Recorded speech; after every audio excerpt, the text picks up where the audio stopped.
Thank you for listening to my daddy's podcast. Hey, don't let these tears fool you. There's all dog around this mug. I'm good.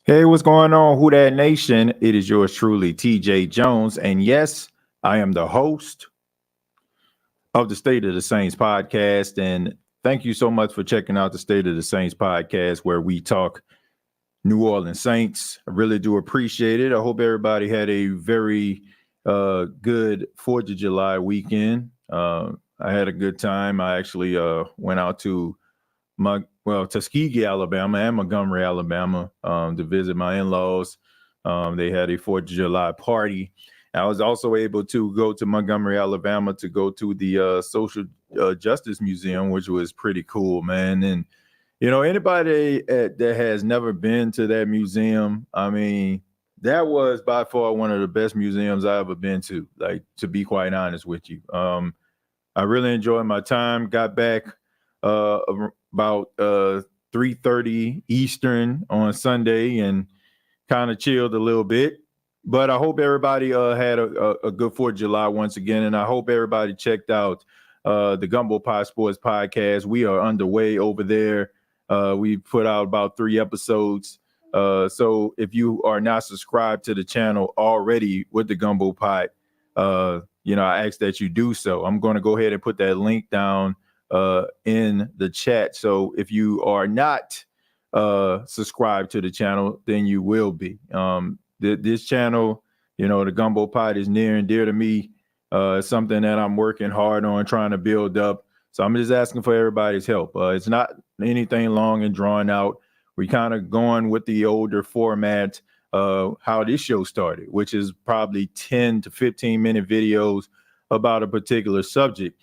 And I'm excited to announce, and I'm saying it here on this channel, we're going to be doing a special 32 team and 32 day event on the Gumbo Pie Sports. We're going to be breaking down all 32 teams and what they did last year, what they're going to try to do this year, and how that's going to pan out. So 32 teams in 32 days. Be on the lookout for that. As well as other videos that were posted on the Gumbo Pie. So once again, I put the link down in the comments. So if you have not subscribed already, I ask that you go ahead and do so. But this edition, we're going to be talking about legendary defensive end Cam Jordan.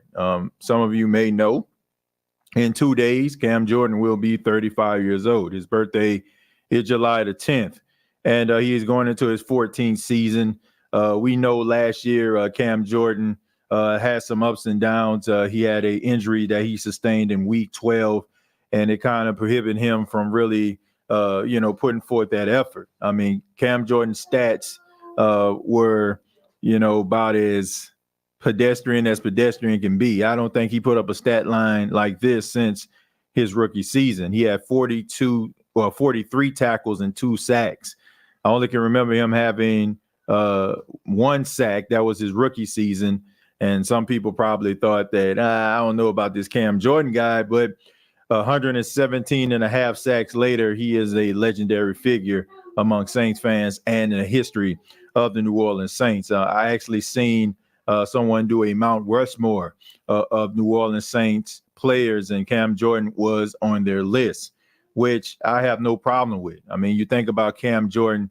Cam Jordan has been the most steady player in Saints history. I can only think of maybe Drew Brees being more of an Iron Man. And you can even make a argument that even Drew Brees wasn't more of an Iron Man than Cam Jordan. I mean, down the stretch, Drew Brees started to have little injuries that he sustained towards the twilight of his career.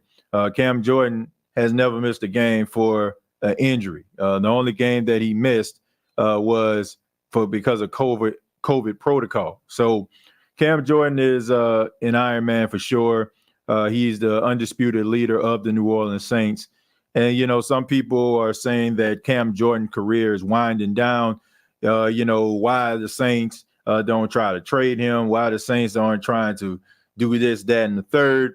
Look, all I know is Cam Jordan is better than 43 tackles and 2 sacks. And I do believe that if Cam Jordan wasn't hurt and he wasn't putting forth that college try, going out there just try to put forth any type of effort, I think that you probably would have seen at least 7 or 8 sacks from Cam Jordan. You can always count on him to be available on Sunday, and you can always count on him giving his best.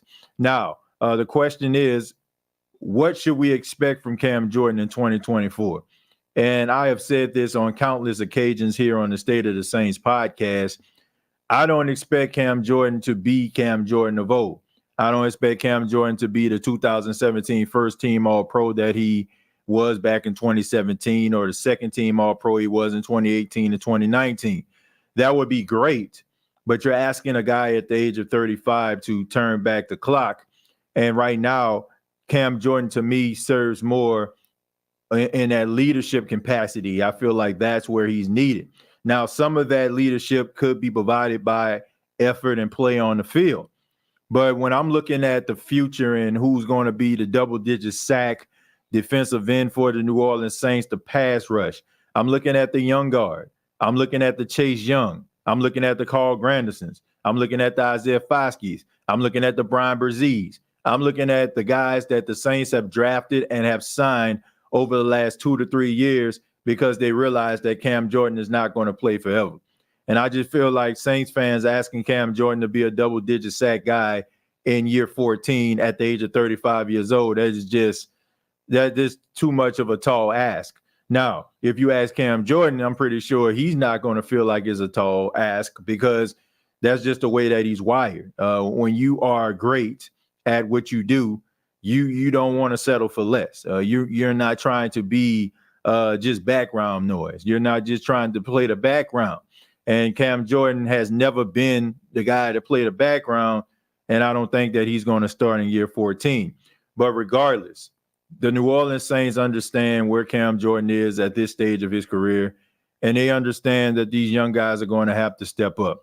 So I'm not looking for Cam Jordan to go out there and get double-digit sacks, and I'm not looking for to have arguments with other members of the Who Dat Nation talking about Cam Jordan ain't what he used to be and all that, because we know when you look at the Ravens towards the end of legendary linebacker Ray Lewis's career, Ray Lewis was just out there basically doing victory laps, doing this little trademark dance coming up out the tunnel, making a tackle or two to make you realize, yeah, Ray is still, doing his thing. But they weren't looking for Ray Lewis to be that guy like he was when he was, up for MVP or Defensive Player of the Year in the early 2000s. They were just wanting him to provide leadership, being in a huddle, giving those motivational speeches in only the way that Ray Lewis can. But it was Terrell Suggs was the guy that they were looking at to step up. That was the guy. He was supposed to be the leader. He was the guy that, that Ray was passing a baton to. He was the Aaron to Ray Lewis's Moses.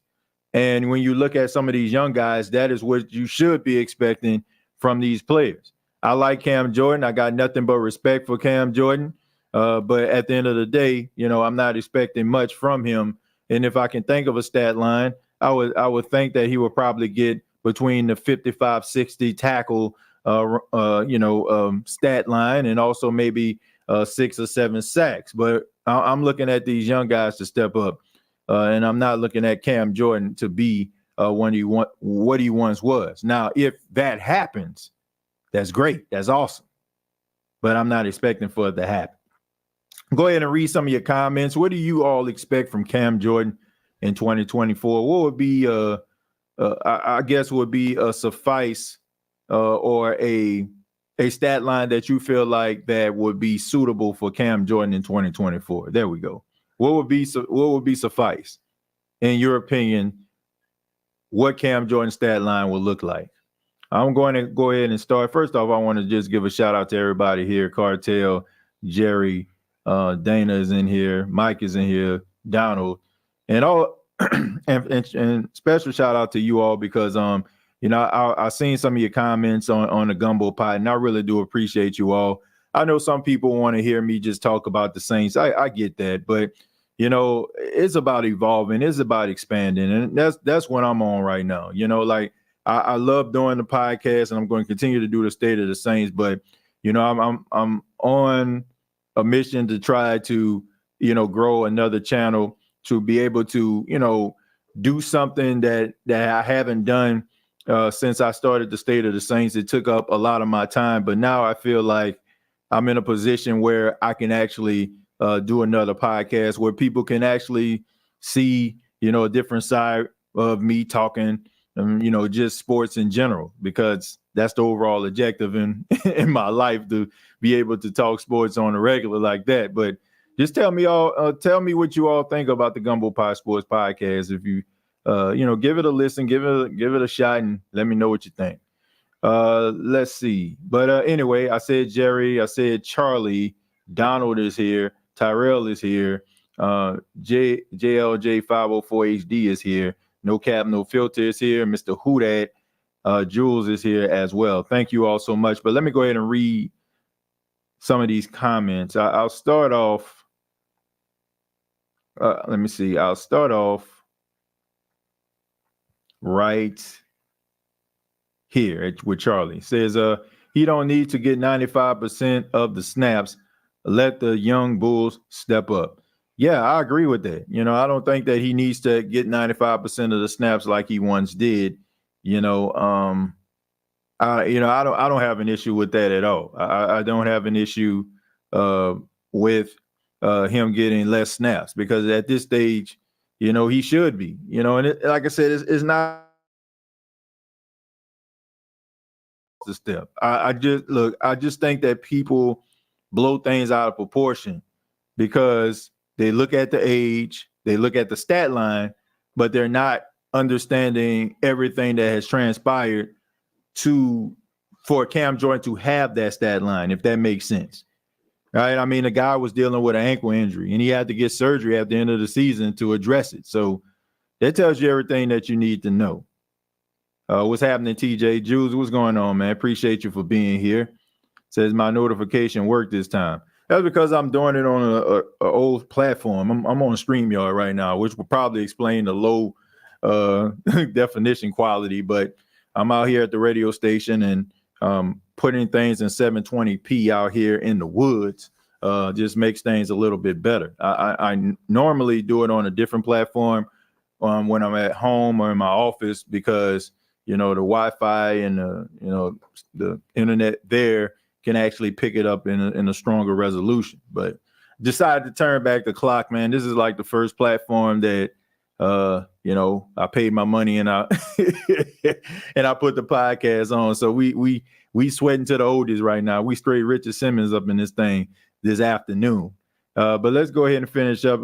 No Cap says Falcons got Zach Robinson, who was seeked out like KK as well. I think on offense, they have even better unit than us, except for the wide receivers. And we have a Swiss Army knife in Taysom. They don't have Patterson.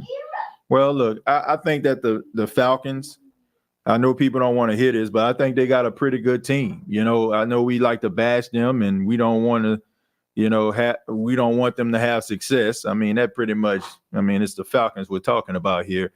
But all in all, the reality is they've done the things they needed to do to be competitive. And, you can laugh at Kirk Cousins or think that Kirk Cousins isn't good if you want to. But I, for one, feel like Kirk Cousins is better than the quarterback that the Saints have in Derek Carr. I feel like the offensive line of the Atlanta Falcons is better than the offensive line of the New Orleans Saints at this time. And don't try to deny it or try to defend it, because we're sitting up here nervous like Bugs Bunny used to be when he used to be biting his teeth, and you can see like the little, fingernails coming off. That's how we feel about the offensive line. So we can't sit up here and step up and say, well, our offensive line better than theirs. Like, that's just ego right there. The reality is they've done some things to make themselves better. And we know that the Falcons have done this in years past. I mean, they've always tried to do things to make themselves better. I mean, that's why they went out there and got Julio when the Saints was out there dominating with Marcus Colston and Lance Moore. So they tried to replicate and try to build their offense the same way the Saints did. The Saints had the gunslinger and Drew Brees. So that a couple years later, they went out here and got Matt Ryan. They built their team to try to counteract what the Saints were doing. But, they always fall flat on their face. I mean, they have some talented players, but at the end of the day, it always seems to end up with the same result. So they got to figure out, like, what is it about when a team is looking like something. But we'll see. I mean, 2024, hopefully the South is much better than it has been in years past. In the last couple of years, I should say. Cam Jordan, for me, 48 tackles, 4.5 sacks. I mean, that's not a bad stat line, but you have to, I would think, Mike, based on the conversation of having a downtick of his defensive snaps, other young, hungry Lions that are in the lineup, I can see that. I can see him having 6.5 or 7 as well. Because, you got to think about the battle of attrition. I just think that we take Cam Jordan for granted sometimes, and we don't look at the fact that other defensive linemen, they miss time. I'm not really sold on Chase Young when it comes to his health. I mean, he hasn't really played a full season. Now, he did last season for the first time in his career, but, I mean, when you're dealing with a neck injury, when you're dealing with, the neck, I mean, that can get serious right there. So, I mean, he's in a facility, he's working. I know I've seen some videos and some pictures and stuff like that, and that's cool. I mean, everybody's up for a good hype video, but you got to be able to put it out there on the field. Mike says, I love the Gumbo Pie channel. Well, I appreciate that, Mike. I appreciate more videos kind of similar to the ones in the Gumbo Pie here on this channel. I'm probably going to be doing some pre-recorded videos as well. Because, I'm big on quality, too. I'm able to use, my camera, which is a 4K camera to give it better quality. And also, I'm able to do things when it comes to editing. So I like to do that kind of stuff in my spare time. I love editing and adding different dynamics to the show. Still going to be going live, of course, but, probably going to be adding some pre-recorded videos here on the State of the Saints as well. In the future. Cam just going to show them how we play Saints defense. Yeah, I never had an issue with Cam Jordan when it comes to the defense. Cam Jordan has always showed up every single Sunday. You never heard somebody say Cam Jordan quit on a play. Dude just don't know how. And that's why he's so respected. That's why he's idolized among Saints fans, and he's a great, and he's going to be a Hall of Famer when he hangs up the cleats. Cam can get 4 sacks, a good amount of tackle for loss and pressures. They're banging on Brzee, Carl, and Chase, Foskey, and Turner can be extra on the side. Mario Davis, a better pass rusher, and maybe Gay still team captain. Well, look, I look at all those names you're talking about, no cap, and that's the reason why in 2024 we shouldn't be looking at Cam Jordan to rescue the Saints defense. I mean, you paid Carl Granderson, and you got, Peyton Turner, who always in and out of the lineup, never really healthy, unfortunately. But Brian Brzee, he showed promise. Isaiah Foskey, I mean, the jury's still out about him. But you have Chase Young, who, like I said, did play every game last season, and the Saints signed him to a 1-year, $13 million contract. So if Chase Young is looking to get paid, whether it's with the Saints or he's taking his talents somewhere else where he can get a larger contract, because he's still a young guy. I want to say maybe like 24, 25, very young. So you can go out here and make plays, get double-digit sacks, put yourself in some elite territory, and get paid. So you're playing with empty pockets right now. I mean, a $13 million contract, I think all $13 million of it is guaranteed. So Go out there and try to get yourself a multi-year contract where you don't have to worry about basically being a football mercenary to try to get paid. Let's say I expect Cam to go out there and have fun. Anything extra is given as a bonus. Yeah, this is definitely victory lap territory, Dana. Like I said, I mentioned Ray Lewis at the top of the podcast. It's kind of similar to that.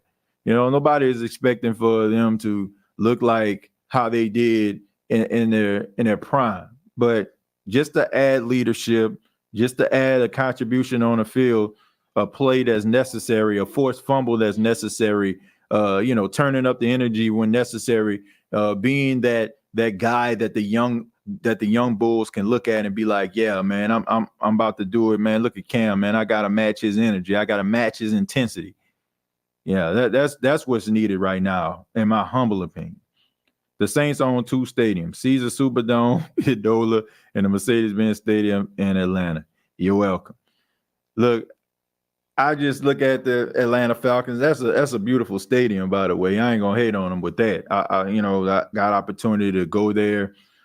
Beautiful stadium, but not much winning been going on there. Not many playoff games have been going on there. But I mean, you can say the same thing about the Saints at this point. I mean, they're going into their 3rd season. No playoffs. So they're gonna have to try to figure this thing out, just like Atlanta has to. But I will say this,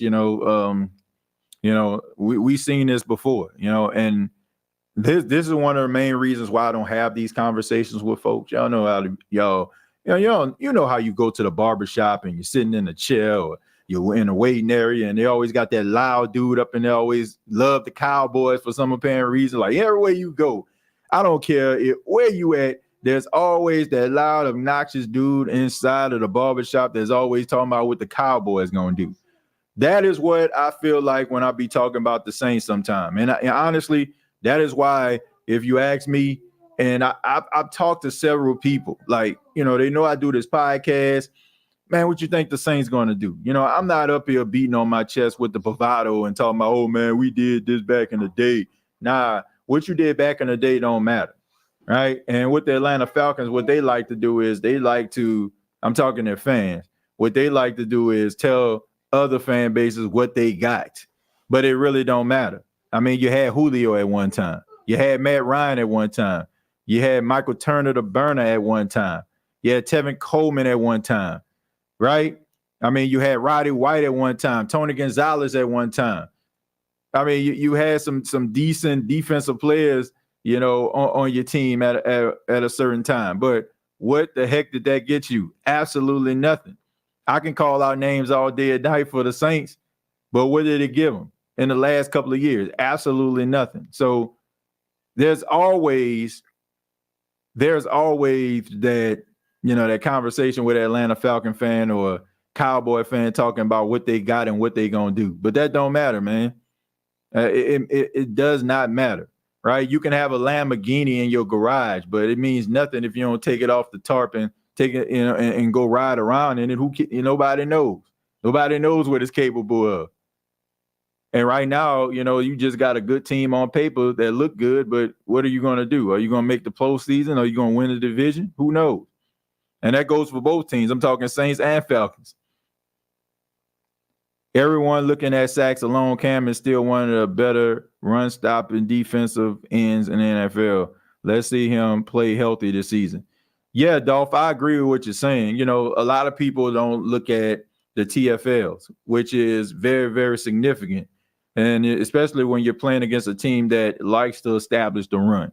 And when you look at some of the teams in the NFC that can run the football, like the Eagles, like the 49ers, if you're talking about off run, you're going to have to be able to neutralize these individuals. And you can also add the Vikings in there, even though they like to throw the football, but I expect for them to try to establish the run, especially if you have J.J. McCarthy and Sam Darnold as your quarterbacks that you're trying to go out there on the field with. So as far as I'm concerned, man, establishing a run is extremely important, but we know how it is. It's almost like having a conversation about boxing. And I got to shouts out to my boy Big Q on this. I know he's a big boxing fan as well, but over the weekend, there was a fight featuring a young young welterweight by the name of Shakur Stevenson, right? A lightweight, the name Shakur Stevenson.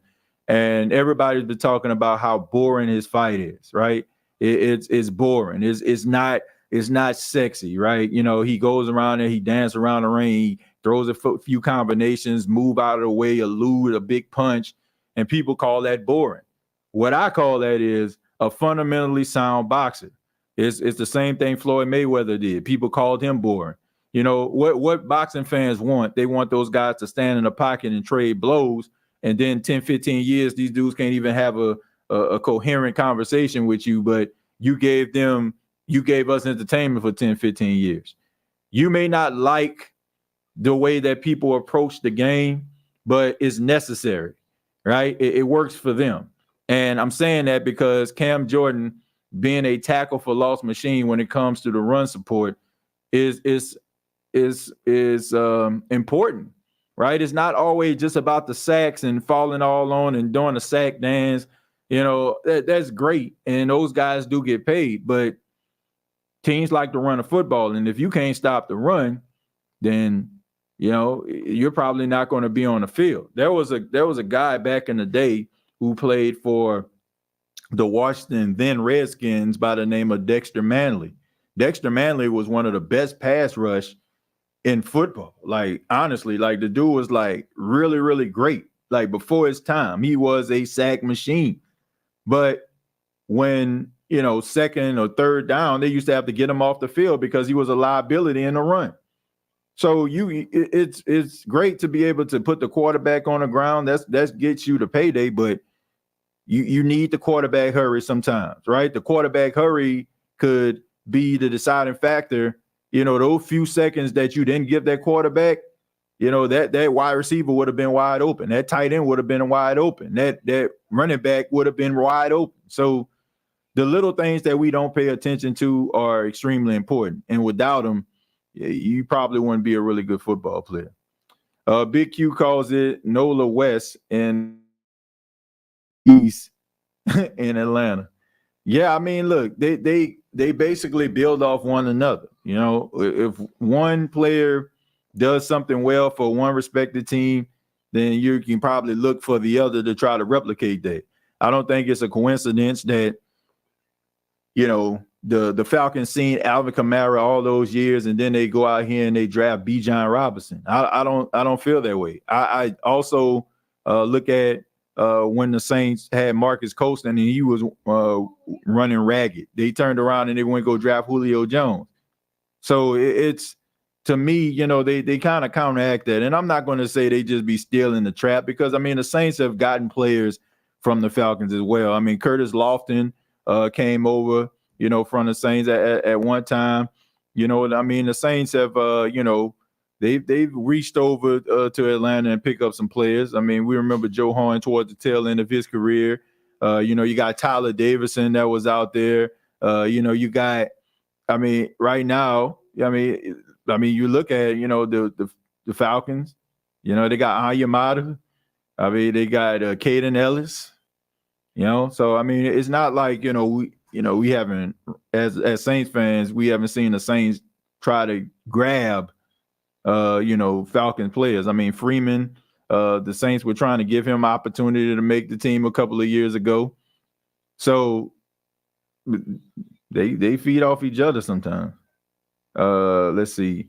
I thought I seen it all until I saw Cesar Ruiz hosting an interview with Baby and BG doing his best. Kirk will give Falcons DC on how to go about trying to stop Clint Kubiak's offense when we play Atlanta. Yeah, look, they know each other, right? I mentioned it on the last episode. Kirk Cousins statistically had his best season when Clint Kubiak was his offensive coordinator. Dalvin Cook had a really good season as well. So, yeah, they know each other. But, there's nothing new under the sun. You can say there's no cap, but you got to think about Clint Kubiak and Zach Robinson. They played against each other twice a year when they were on the staffs of the Rams and the 49ers. So it's not like they don't know one another. It's not like they don't know how to counteract what the other one is doing. I know they're not playing. I know they're not, it's not like how Joe Woods and Dennis Allen are doing. They have to stop Zach Robinson, but he can give them ideas about how Zach Robinson would approach it based on Sean McVay's formula, right? It was Sean McVay versus Kyle Shanahan. But both of these guys were on the staff of the respective teams, so they know each other. So it's not so much that Kirk can give them, that Zach can be like, oh, that's a great idea. We're going to stop him with this. I mean, Clint Kubiak can do the same thing with Zach Robinson. Man, I seen that in that game when y'all played against the Seahawks. So it goes both ways. To blow a 25-point lead, though, is still mind-blowing. Yeah, that's insane. That's insane right there. Blowing a 25-point lead in the Super Bowl. Yeah, but that's one of those moments. I don't care. I don't care. Like, you got to find a way to win that football game. Choke Atlanta Falcons, the original Blue Jays. TJ, do you think Cam needs to be a starter? Yeah, I think he still needs to be a starter because, to be quite honest with you, I don't think anybody else is better than him on this team, like in a defensive rotation. Like, I'm not comfortable enough to say that Cam shouldn't be anywhere in a rotation. Even though Chase Young has the most upside and he has shown the most promise, and yes, he was a second overall pick in his draft, but in all honesty, like, I wouldn't, I wouldn't trade any of those guys for Cam Jordan. This is a guy that's a leader who knows the scheme, who that is going to be able to stop the run. Nobody can stop the run better than him, and he gives you pass rush ability. So I don't see that. I don't see any other player on this defense that is, that can give you that can give you the sacks and the tackle for loss like Cam Jordan is. And as long as he's still rolling, and like I said, it is his lack of production last season had to do with the fact that he was dealing with an ankle injury. He had to get surgery. So to me, I don't think that it was just, he just lost a step, because I just don't believe that. Like, I still think he's good enough. I still think he's good enough to play in the starting rotation. The Patriots keep on making it. KC keep on taking it. Saints keep creating it. Atlanta keep on faking. I don't even think Atlanta you be trying to fake it. I just think that they're trying to replicate success, which I have no problem with. Like, all teams are doing that. Like, everybody trying to find the next Patrick Mahomes. Everybody trying to find the next Joe Burrow. Everybody trying to find the next Justin Herbert. Everybody's trying to find the next Christian McCaffrey or Justin Jefferson, or, if we go back a little further, the next Jerry Rice, Randy Moss. Everybody's trying to replicate. You have to be a fool not to try to replicate success. It's one of the main reasons why we probably look at different people, and we reach out to them based on, their success. Man, how you do that? How you made this happen? How you put all this stuff together? Like, it's human nature. The problem is, they put it together and they can't execute, right? They can't execute to a point where they can actually generate success from it. And you have to ask yourself why, but we'll see. New coach, new staff, new quarterback, we'll see. TJ, since we're on that subject, I had to talk about the Falcons, what they really are. Yeah, look, they have had moments where they just fall short, and you have to ask yourself why, because it just doesn't make any sense. You have one of the best wide receivers in football at the time. I'm talking Julio Jones. I'm talking about the Super Bowl year. Matt Ryan was the league MVP. Your defense was bend but don't break. You're up 28-3. And you got a 25-point lead. I don't want to keep on beating the dead horse here, but y'all get it. And you also don't understand, like, why, they just constantly can't have the patience to get the job done. It just seems like, they they see certain things and they be like, oh man, I don't want to do that. And then Arthur Blank just turns around and just listens to the fan base. Like sometimes you got to be patient, and it may tick a lot of fans off because you are patient. But I just think that you don't want to just listen to the fans completely, because some of us don't know what the heck we talking about. And a lot of us build our opinions off emotion. And you can't do that. Great analysis, TJ. Fact, name of game is to hit and not get hit. Yeah, I mean, that's boxing. That's boxing. That's what I don't understand. Like when people are, man, that fight was boring. That fight was boring. Like, bro, ain't nobody, like, why somebody got to be going upside somebody's head and, giving them possible brain damage every fight for you to be like, man, that was a classic. Like, a classic to me is a guy that's dancing around the ring, a high percentage of shots that's being, that he's giving out, and a low percentage of shots that's being dished out on him. Like that's classic right there. But that's because you have a bunch of casual people that have embraced boxing, right? And they have embraced it honestly for all the wrong reasons. Because now boxing is kind of becoming that WWE type stuff, where you have the Paul brothers that's boxing and they sitting in a smoke-filled room in a hotel somewhere and talking about, okay, we're going to go 12 rounds. Okay, I'll give you a body shot. Be ready to take this big hit. You ready?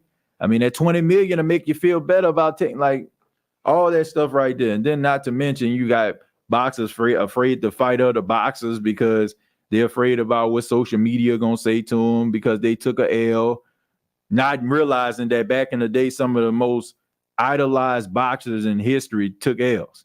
Joe Louis lost to Rocky Marciano, right? Muhammad Ali lost to Joe Frazier. George Foreman beat Joe Frazier. Like Mike Tyson lost to Buster Douglas. Lennox Lewis lost to Asim Rahman and Vander Holyfield. And like all these different people that we love lost fights. But now in today's society, it's about a big zero, but I like boxing, man. I like the sweet signs of boxing. I like fights that, these guys be brawling, and I like fights where it's great psychology. Sometimes you get both, like, boxers like Terrence Crawford and Canelo Alvarez, where you get a combination of power and also psychology. But I digress. I have us splitting with the Falcons and Bucks. Okay. Yeah, you're talking about as far as record. That's not bad. Let's see. Confidence is high, Jerry G. Like Leroy Glover. Finally, I'm not an after show. Not today. Yeah, well, look, appreciate it. Shouts out to all the after show boys and after show girls out there. I don't have the song on this platform. Like I said, I'm using StreamYard platform on this one on today. But yeah, shouts out to all the after show boys, after show girls out there. I am just tired of the disrespect on our Saints, so I had to speak out. Well, look, Jerry, I don't like at this point, I don't even know if it's disrespect. Like, we disrespect the Saints all the time. Like seriously, like we disrespect them, man. But like they're not, like they haven't been good. Like I don't feel like they're gonna stay in this state, but we got to call it for what it is, man. Like this team is not very good. And, you can't be talking about, coaches being on a hot seat, quarterbacks being overpaid, offense not looking like nothing, offensive line question marks, defense getting old. You can't be saying stuff like this and be like, oh, man, like they disrespecting the team, and I get it in certain aspects. Like certain teams can't talk because y'all ain't been nowhere either. But all I'm saying is, like, if people are talking about the Saints not being good, what can you say at this point without sounding like you the Cowboys? Well, when we had Breeze, you don't have them no more. Like this team needs to get better. And when they get better, then, then we can talk. But right now, I mean, we're in the same state. Like you may not want to hear, but we're in the same state as these other teams that have been falling short and not making the playoffs. And to be quite honest with you, it's even worse because the Saints have the potential over the last 2 to 3 years. They could have made the playoffs and didn't. You look at the teams like the Panthers and the Falcons and all these other teams, like you didn't expect for them to go nowhere. You didn't. You know, but the Saints, like every year for the past 2 to 3 years, not this year so much. People ain't like really buying what they selling because they feel like Dennis Allen is on borrowed time and Derek Carr is basically just a limit. But years past, they're like, man, the Saints could be that dark horse team. Man, the Saints can be a Super Bowl team. You ain't hearing that now. TJ, some of our fellow Hoodats do not want to accept facts, in my opinion. I believe the Falcons offense as a whole is better than the Saints, especially at quarterback. Don't care what they say. Cousins better than Carr, and many would take him over Carr. Look, I agree with that. I would take Kirk Cousins over Derek Carr. I definitely would. But y'all know how we roll here, Dolph, and I don't sugarcoat anything, and I don't care about people watching this show because they want to hear me say a bunch of great things about the New Orleans Saints. If it is warranted, yes, indeed, I will say it. I will mention it. I will shout it from the rooftops. But I am not going to be on planet delusion. And I just feel bad for individuals that just basically just read stuff and watch stuff that is conjoined with their own, I guess delusions. Like, you should never like be around a bunch of people that just a bunch of well wishers that's afraid to tell you what they really think about you. That's not a friend. That's not a good companion. Man, that ain't the way I roll. So I am willing and I completely understand about how some of my takes about the New Orleans Saints makes people feel. But at the end of the day, like, what do you want me to do? Lie to you? The reality is this team has underachieved. And, hopefully this is the season where they don't. Nobody wants the Saints to fail. Like, I don't want the Saints to fail. I want them to win as many games as possible. I want them to go to the playoffs, but they haven't been. So you have to ask yourself, why hasn't this happened? I'm in opinion. I got you, Dolph. We try to T9 you if we know what you're talking about. Let's see. Still not forgiven. Hey, Bear, for calling Marshawn Lattimore names. Look, I just think when it comes to Bobby Bear, I didn't like the take on that. I just feel like, that was kind of a personal attack, talking about a guy and how he responds to the media and how he looks high. Like, come on, man. What are we doing there? But look, at the end of the day, I understand that he has a job to do. I mean, but I also feel like you ain't have to go that far. And I know sometimes, Bobby goes on these little tangents and he goes out and way out left field somewhere. And it's hard. You got to kind of bring him in. You know what I'm saying? Like, come on, man. You ever been on a farm or something and there's always that stubborn cow that just goes out into the pasture? Well, I mean, I got country folks. They be like, boy, go up in there, man, get that cow back. He on a string. You have to lead the cow back to the rest of the pasture, where he at. You always just kind of, wanders off of that goat, that sheep that always just kind of wanders off. You got to kind of bring them back in. I don't feel like, I am on record and I'm saying this. I do not feel that Bobby Bear is racist. I don't feel like people say things sometimes, like I feel like sometimes people say things unconsciously and they don't know. Like they don't realize the magnitude of what they say or how it can be perceived. I don't feel that way, but I just, just because, you don't have a prejudice born in your body doesn't mean that you won't say something that can be a little bit offensive to others.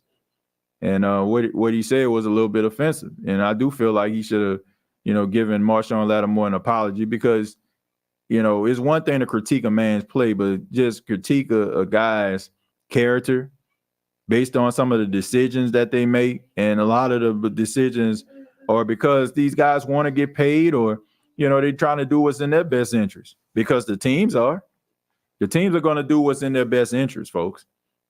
I know we don't want to hear that, but it's the truth. The teams are going to look out for the team. Let me tell y'all something. As good as Demario Davis is right now, if Demario Davis has a down season this year and next year, the Saints are going to be looking for his replacement. I mean, all those years that Demario Davis gave you a great production, I mean, but you're not giving it to us now. And we're having a conversation about a 35-year-old defensive end. And we're wondering where he fits in 2024.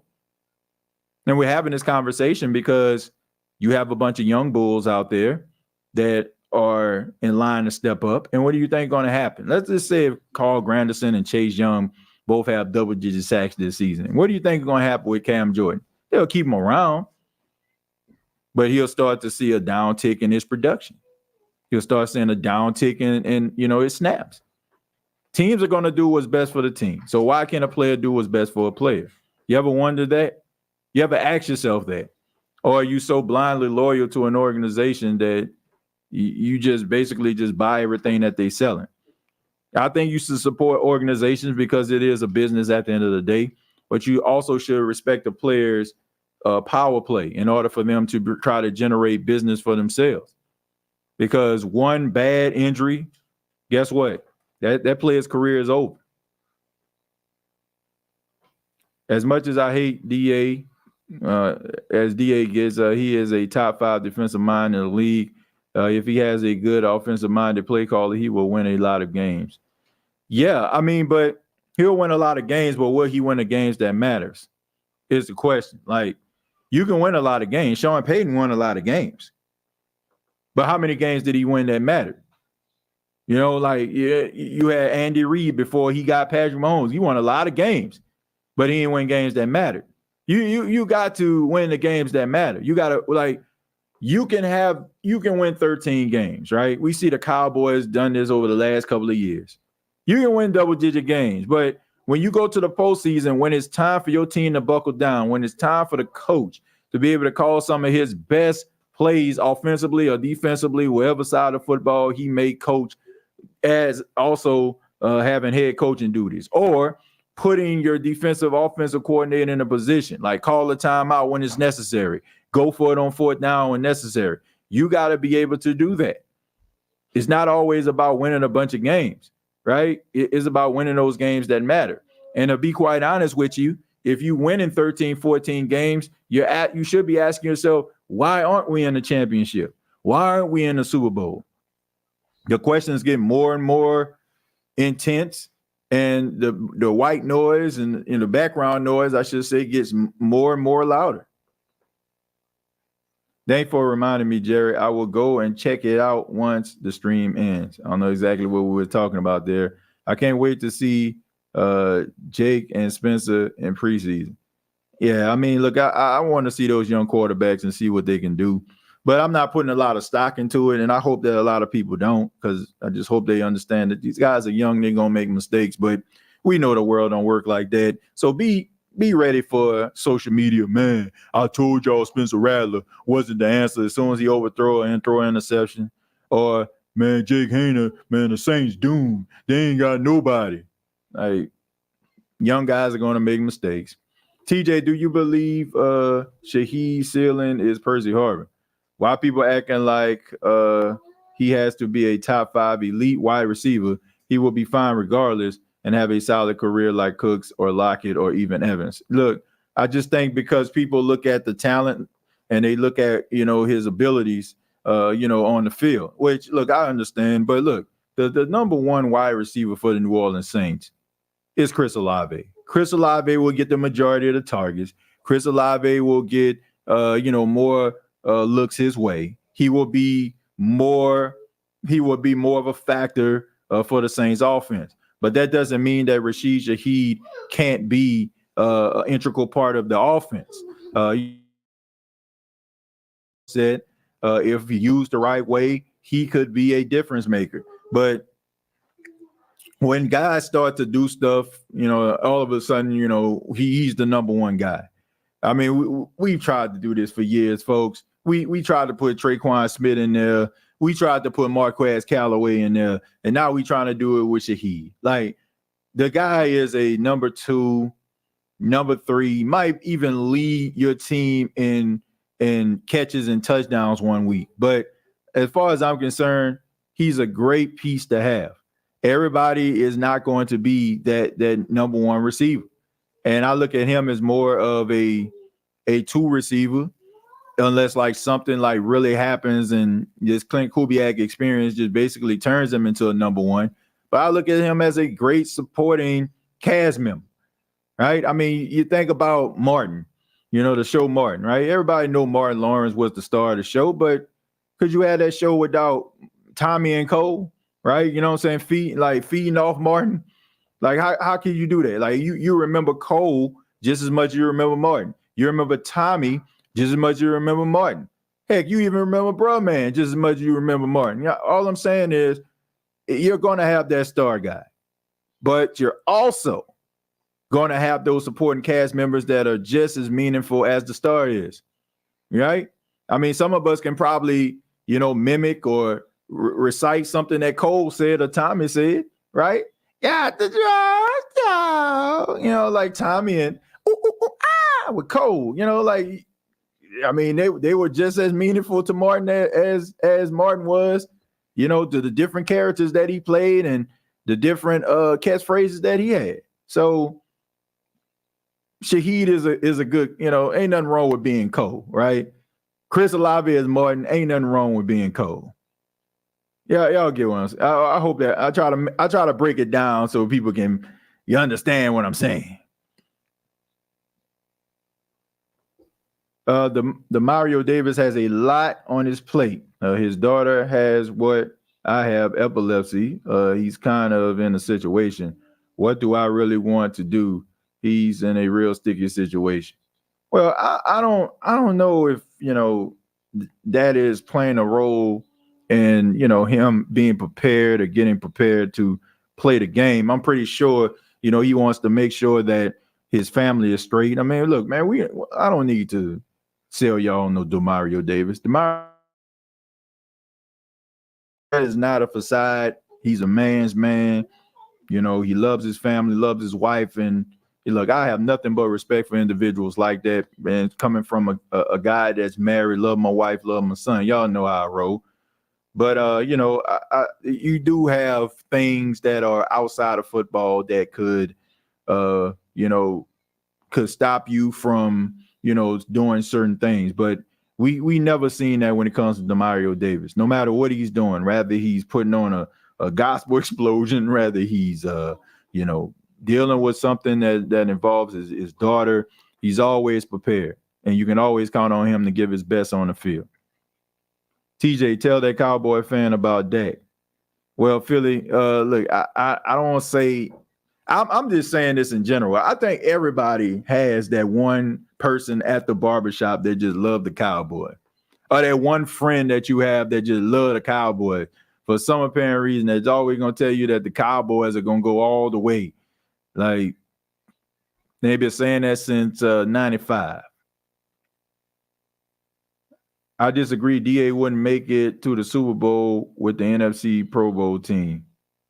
I don't know about that, man. I think just like Derek Carr, you need things around Dennis Allen to help him. Like Dennis Allen, if he has like the right situation around him, I agree with what you're saying. He can win a lot of football games.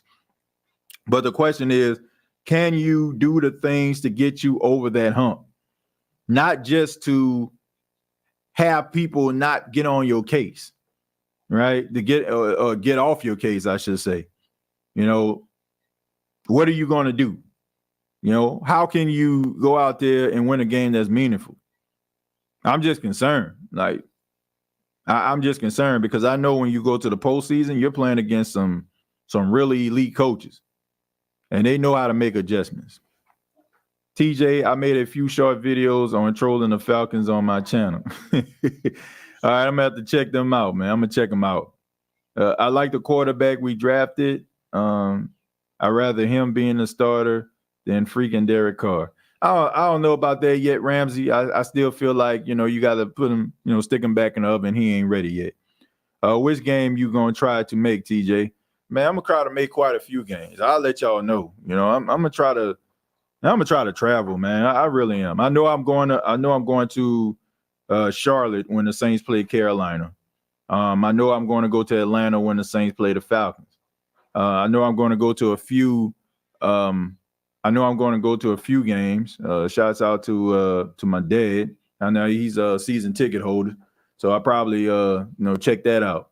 But as far as I'm concerned, like I don't know, man. I know I'm gonna try to go to a few games, and then on top of that, I have some other outside ventures that involve me to have to be there, like Coastal Carolina. I covered them, so I got to kind of work around that as well. I mean, I got to be at the Coastal Carolina home games in order for me to be able to write about the team. So I'm gonna try to balance all of that, man. But I mean, it's great to be able to have it's great to be able to have to balance that, because at one time, like, I didn't even have that. So I'll let y'all know as time goes on. We ask that you hit the like button and enjoy the content by yours truly, TJ Jones, the host of the State of the Saints podcast.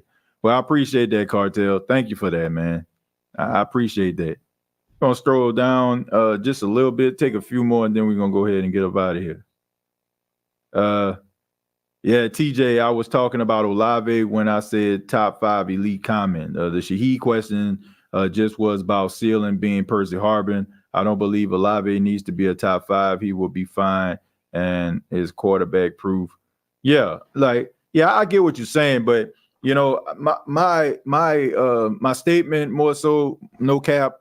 It just kind of your statement kind of reminded me of people's feelings and views and talking about Rashid Shaheed. I just think that people just automatically, feel like if a guy is playing against a number one and he has a few good games, or he has a really good skill set, all of a sudden, like, we just supposed to just put the cape on him and call him Superman. Like, it's okay, but as far as Percy Harvin, your comparison to Percy, no. No. Like, I like Shaheed a lot, but Percy Harvin was special. Percy Harvin would be a Hall of Famer if he didn't have those migraines when he was in a league that just prohibited him not to play. And his career was cut short because of. When he was at Florida, the dude was the best. There's only a few people that I can just think of when I was watching college football that just, as soon as I knew they got the ball, like, something magical was going to happen. That was his teammate, Tim Tebow. That was Reggie Bush. Adrian Peterson was up in that thing, and Percy Harvin. And you can, if you go back a little further, a guy that is very, very important and meaningful to me, especially during the time when I was out there, Peter Warrick. For Florida State, like, Peter Warrick was that dude. He was that guy. But all in all, it was, like, Percy Harvin was freaking awesome. Like, this dude was, like, freakishly strong. Like, this man was, like, squatting 500 pounds, and like, he was up in the weight room, like, just a freaking animal, man. Percy Harvin was on a different level. Like, if Percy Harvin touched the football, something magical was going to happen. He would have been a Hall of Famer. There's not a doubt in my mind. Percy Harvin came off the street. I want to say he played in, like, this dude was, like, dealing with migraines, dealing with all type of other injuries, and I want to say he played. With the Seattle Seahawks. This man came in a game, and basically, I don't think he played for weeks, or I think he just got there or something like that. This guy could have easily, like, I know he played in the Super Bowl. If I'm not mistaken, I think he played in the Super Bowl, but this dude easily could have been an MVP.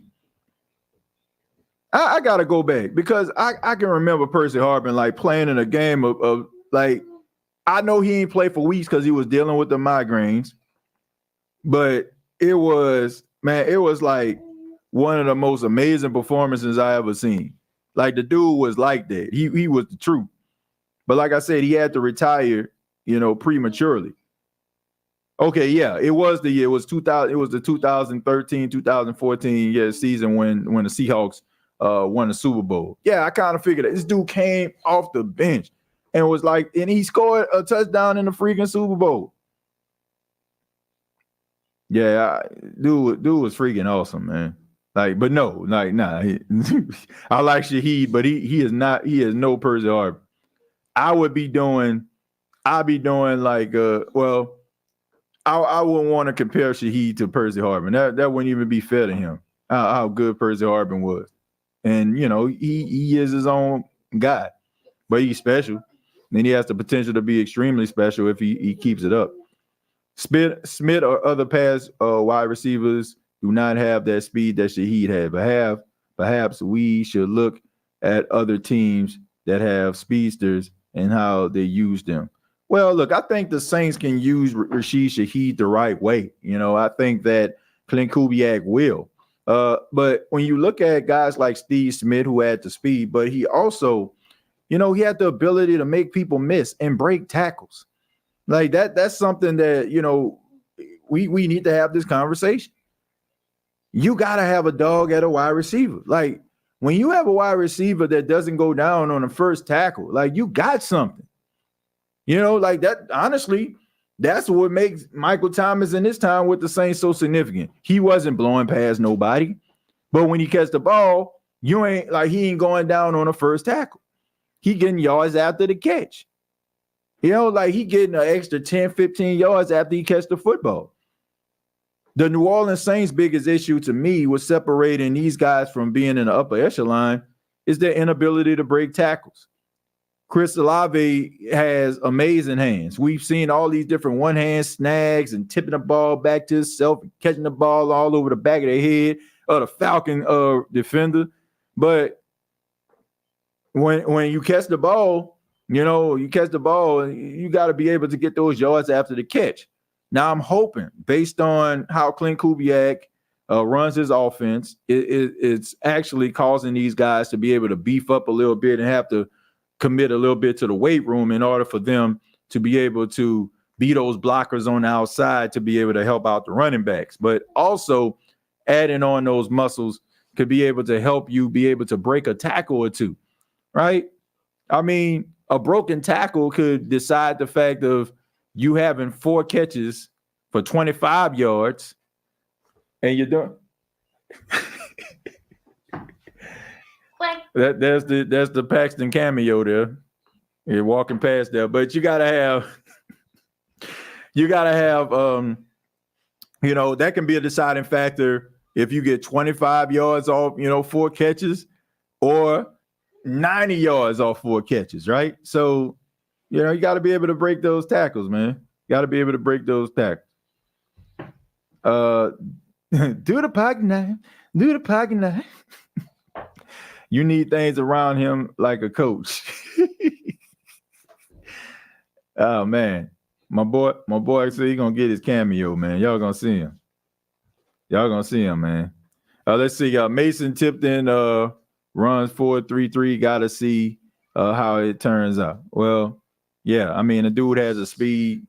Saints always can find like a really good returner. They can always find a really good returner. Doing. As an undrafted guy, they found Shaheed, they found Hardy, and now they found Tipton. So we'll see how that goes. But all in all, man, back to Cam Jordan. Cam Jordan, I don't expect much out of him at age 35. I know that Cam Jordan is going to give his all. This season, he's going to be healthy, dealing with that ankle injury. He took it slow during the offseason activities, didn't really take part, but was around. But I expect for Cam Jordan to kind of, be maybe 5.5, 6 sacks. But I'm looking for these other guys to be able to step up. I'm looking for them to be able to put forth the effort and allow Cam Jordan to be that leader, to be that supporting cast member, to be able to provide a spark when necessary and not for fans to be relying on him like this 2013 or something, That's for the Berzees. That's for the Grandersons. That's for the Young. That's for the Foskis. That's for the Turners. That's for those guys to step up. The question is, will they answer the call? We already know that Cam Jordan more than likely will, as long as he has a breath in his body and the ability to play in the National Football League. But thank you all so much for checking out the State of the Saints podcast. Really do appreciate it. Much love to you. Once again, I ask that everybody subscribe, hit that like button. And I'm also asking everyone to subscribe to the Gumbo Pod Sports Podcast. I'm going to go ahead one more time and put that in the comments right now. Hit that link. It'll bring you to the Gumbo Pod Sports Podcast. We talk about some of the hottest topics in all the sports Last episode, we did a episode about the tragic loss of rookie cornerback Kyrie Jackson, the fourth round pick of the Minnesota Vikings. Him, along with his two former high school teammates, Anthony Layton and Isaiah Hazel, lost their lives as well. We broke that down and talked a little bit about that. Also, Caitlin Clark and Angel Reese making history. And we also did a video about Oklahoma and Texas joining the SEC now. So those are the 3 episodes that were more recent. We got some more content coming up for you really, really soon. Be sure to subscribe to the channel, hit that like button, make sure you hit that bell for notifications. Previous episodes of both channels are available on Apple Podcasts, Spotify, iHeartRadio, and Anchor FM. And you can also follow me on X at TJAY Jones 8. Till next time, all I got to say is, who that? Thank you for listening to my daddy's podcast. Hey, don't let these tears fool you. It's all dog around this mug. I'm good.